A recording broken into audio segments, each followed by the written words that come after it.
We need to have a conversation today about something that I think all of us know, but nobody really wants to talk about. Everyone just wants to ignore and act like it doesn't exist and act like there are other ways to solve our problems without confronting this. So, in the United States and in the Western world in general, it's no secret that we buy a lot of stuff. We spend a lot of money, we own a lot of possessions. One could say we are quite the materialistic nation in the United States, and I feel like this is pretty pervasive. I don't know if anyone's gonna really argue with me on that one. And I feel like we are all quite familiar with the textile um, waste, textile industry's issues. I actually feel like the topic, well, first of all, feel that the word sustainability has become a buzzword that really doesn't mean anything now in the way that we use it today because it's thrown around. And I don't know if there's a such thing as a buzz topic, like something that just gets talked about so much and like we all just acknowledge, but now it has like no meaning, it's lost effect.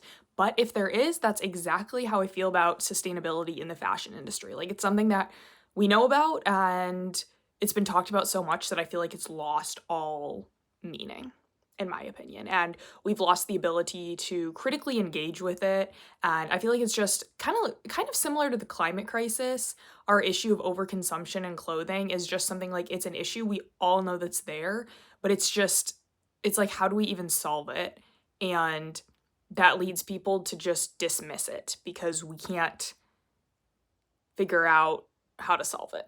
We have all these ways of skirting around our overconsumption issue, skirting around the fact that we buy way too much stuff, so many textiles just to end up in landfills, everything.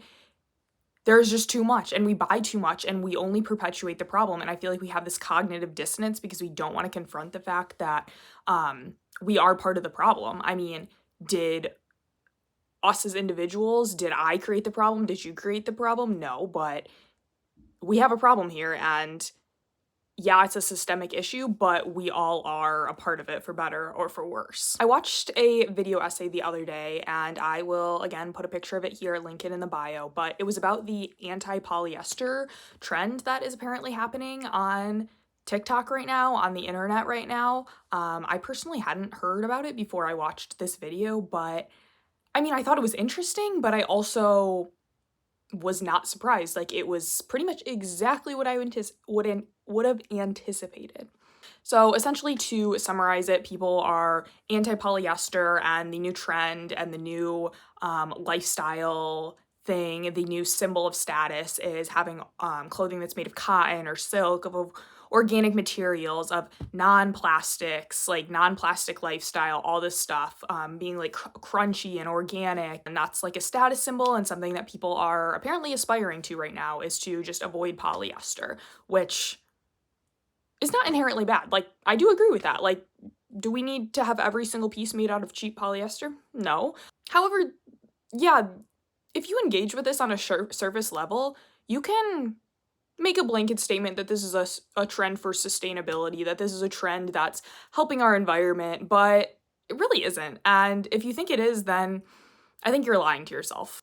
The girl in the video mentioned multiple times that people, and I get that people on the internet is not necessarily the everyday average person. This is not what everyone's doing, but people are just completely just getting rid of everything polyester in their closet, just throwing it all out. I don't know if that means throwing it in the landfill. I don't know if that means taking it to their local thrift store, but regardless, they're ditching all the polyester in their wardrobes, getting rid of all the polyester in their wardrobes, and then just going and buying a bunch of new clothing. How is this solving any sort of environmental issue? And I know that that's not necessarily the whole point, is not saving the environment. That's not the driver of this organic materials anti-polyester trend, but this trend actually seems it's just contributing to our system of textile waste, because yeah, you're ditching the anti-polyester, like going back to the earth, like that's how it's labeled, right?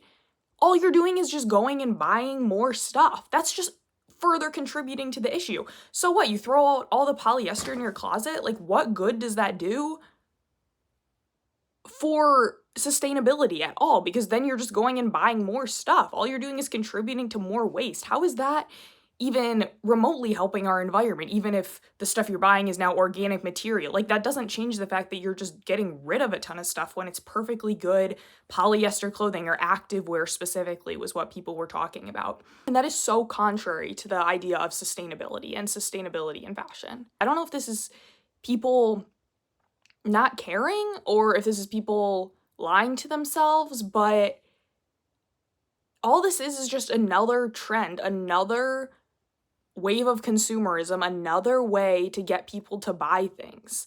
And it's not sustainability, it's not caring for the planet, it's not actually solving the issue, it's not making the fashion industry any better. All we're doing is just going and buying more. All this is another excuse to buy more. And that is the heart of the textile issue that nobody wants to talk about, is the fact that we do not need more clothing. Like, the issue is arising, sure, from microplastics and shopping on Shein and all this other stuff, right? But the core part of the issue is that we want to buy things, and that gives us instant gratification, and we want that dopamine rush of buying something, of getting something new, and that is what we are addicted to. Like, we as Americans, we as humans are addicted to that dopamine rush of buying things. And that's the issue that nobody wants to talk about. That is why we still have a textile issue. And that's why we have a textile issue that nobody can seem to figure out how to solve, because nobody wants to stop buying. And I'm not saying I'm a saint either. I think that it's very hard to avoid that dopamine rush of wanting to buy things, but that's the driver of this issue. And, going anti-polyester and going and buying all cotton, that's not helping anything. That is only worsening the issue. Like, these things, our trends in the fashion industry are disguised as, sustainable things that, this is going to solve your wardrobe, this is going to be it, and then next season it's something else. The reality is that we are lying to ourselves.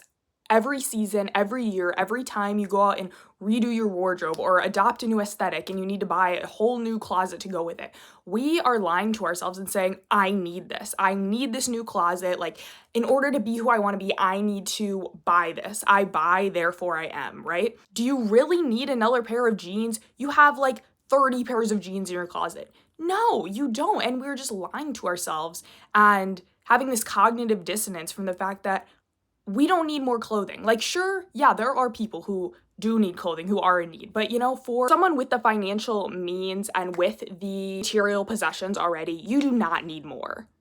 We do not need more. And we're lying to ourselves and saying, oh, I need this and oh, I need that. When in reality, we don't. And it's just an excuse to buy things. And that is the central issue of the textile industry that nobody talks about. And anti-polyester trends and all this kind of stuff, that isn't going to save it. And something else that I have come to realize is that thrifting is a miracle cure for our addiction to shopping and our materialism with clothing, right? Because I know I used to think, and I think a lot of us think, that when we're thrifting, it is like we're supporting the planet, like we're doing good for the planet, like we're buying used, like, oh my gosh, we're saving the planet here. When all we're doing is just feeding into this system that tells us that we need to buy more, that we need to consume more. And yeah, it's used, yeah, it's already produced. Sure, that's better than buying new, but all we're doing is just contributing more to the issue and contributing to this idea that we need to buy new stuff, new clothing every season or every time we feel the slightest change in our personality. Every time there's a new concert, every time we go back to school, every time the weather gets cold again. And thrifting isn't the cure. And I used to feel that, like, oh, I'm just buying something for $2. Like, this isn't contributing to any bigger issues. Like, I'm just spending a little bit of money. When in reality, all I'm doing is feeding the shopping addiction, feeding the buying addiction. And that is not saving the planet. It's just consumerism in a different form. And in reality, the heart of the issue is that we just need to stop buying so much. We need to stop consuming so much. And that is the heart of the issue. That is why we have so much textile waste. Thrifting isn't going to save us. And wearing organic materials isn't going to save us either. And yeah, it is our fault as the consumers, but it's also definitely the fault of the clothing brands and our society and our system in general. Because Again, every season, it's a new set of basics you need to buy. And even right now, I know we are so caught up in, as a community online with the trend fatigue. We all have trend fatigue, right? We're so tired of every season, it's a new thing you have to buy, yada, yada, yada. And and yet we know this and we acknowledge this, and yet we're still buying into it because it's now I see online, it's like, oh, well, like, here's a basic you need to invest in. How is this any different from the basics that they try to sell us every year? Like, it's not, buying is not gonna cure the issue. Like, yeah, you can buy an investment piece. Okay, why don't you just use the pieces in your closet? You don't need an investment piece. You've already invested in pieces in your closet. And again, I'm not saying I'm holier than thou. I am not saying that I am immune to buying, but this is just something that I'm really trying to tune into and to remember, and just know that every time I see something cute, that doesn't mean I have to buy it. Every fall, I don't need to buy a new sweater. Every time I come across a new fashion trend, I don't need to hop onto it. And something else to think about with this is that clothing trends don't change that much, okay? So I've seen this online before. I actually think that this is from Lauren Graham's autobiography, or her memoir, The Mom from Gilmore Girls, ironically. I think I might be misattributing this idea, but regardless, I believe she said something along the lines of every season they're gonna try to convince you that you need to buy a new pair of bootcut jeans or a pair of flare jeans, and that it's the new style, when in reality that style cycles like every 2 years, and they just try to sell it to you again and again when it's the same thing. Bootcut and flare jeans are just in a different way, like every other season. So you don't need to buy a new pair of bootcut jeans every single season, every time they try to tell you that it's this brand new thing. You can just wear your bootcut jeans from 2 seasons ago, like, it doesn't change that much. I really do feel like that's a core part of the issue, is feeling like we need to rebuy all this stuff and that we can't be using things from seasons ago, and that's boring to use it from years ago. When in reality, I think we